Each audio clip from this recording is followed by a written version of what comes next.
So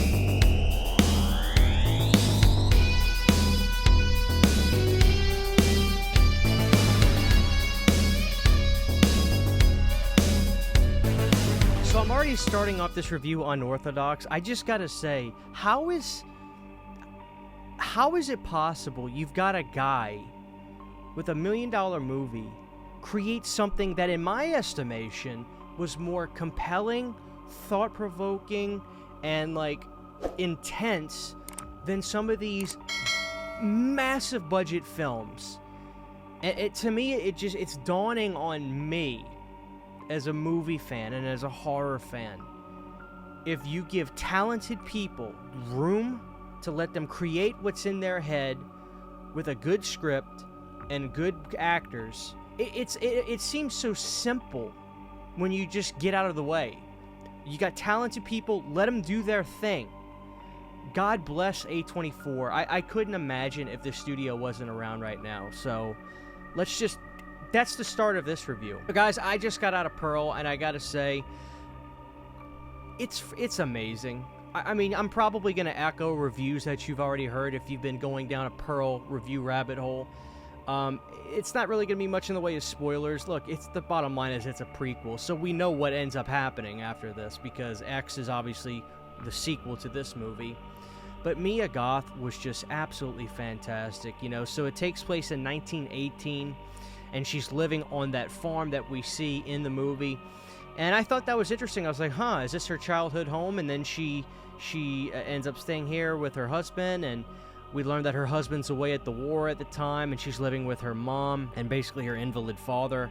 And you start to see a lot of the tension between that family dynamic, because Pearl, she wants to become somebody. She wants to be a star, which is becoming a theme of these movies, right? We see the world that Pearl lives in so well in this very quiet, secluded, farm life. There are some amazing scenes in here that are just great to watch, and also just almost mesmerizing. I never thought I would be mesmerized by a scarecrow sex scene.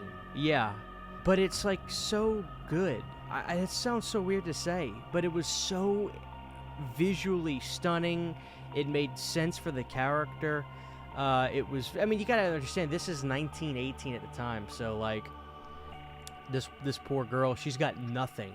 She has nothing and no one.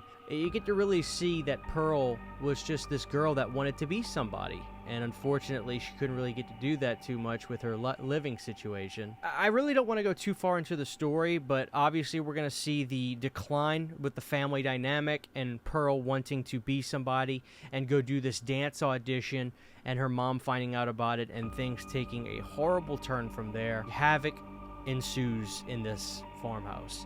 And the things I loved about this movie are basically everything that had to do with filmmaking. The cinematography was absolutely stellar. The performances are all so good. Every single person has an identifiable characteristic to themselves. Every character is just so well defined. This is a world you're watching. It's just that simple. This is a world you're enveloped in. And it's just so amazing to see on this $1 million movie. And, the gator. We saw the gator from X. We see more of the gator in this movie. I absolutely loved it. The kill scenes were all just fantastic. I literally have no complaints about Pearl. The same way with X. X was just such a damn good slasher film, and so just 70s and awesome. And this timepiece was just as great in its own right. There's a lot of... I've been asking people on Twitter and friends, like, what's better, X or Pearl? X or Pearl? Some people are saying Pearl. Some people are saying X. I literally don't even want to pick. So they're just both so good in their own right. Time will tell once I own Pearl and I'm able to revisit these movies on a couple watches. But Mia Goth is just one of the best actresses I'm seeing right now in the scene, in all genres, not even just horror. I mean, honestly, like, she's so good at becoming whatever character it is she's becoming, because if you look at what she does in X, it's vastly different to what she's doing in Pearl. And not once do I ever get the hint of her character from X. at all. If anything, I really felt that she was the younger version of Pearl from X, which is just remarkable traits from that actress. So Ty West, you've done it again.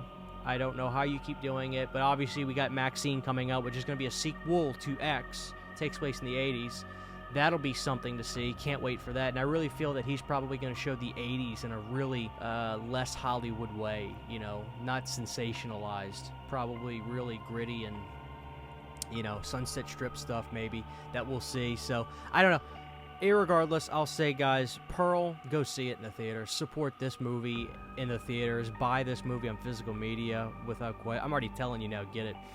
I haven't seen one bad review of this movie yet, and I've actually seen some people who didn't like X even like Pearl more so, and I can see that too, but for me, what makes this movie so good is it's still undeniably a Ty West film. It's in his vision 100%, and the performances are so good. The cinematography is magnificent. I'm just going to stop rambling because all I'm doing is praising the film. I literally have not one thing to complain about. Nothing. Not one thing. I loved it. So guys, go out and see Pearl. It's magnificent. It really is. I'm thinking of something to complain about. I've got nothing. Nothing. Thank you to all my supporters on Patreon. To get behind-the-scenes photos, videos, and music, you can subscribe to my Patreon for as little as $1 a month.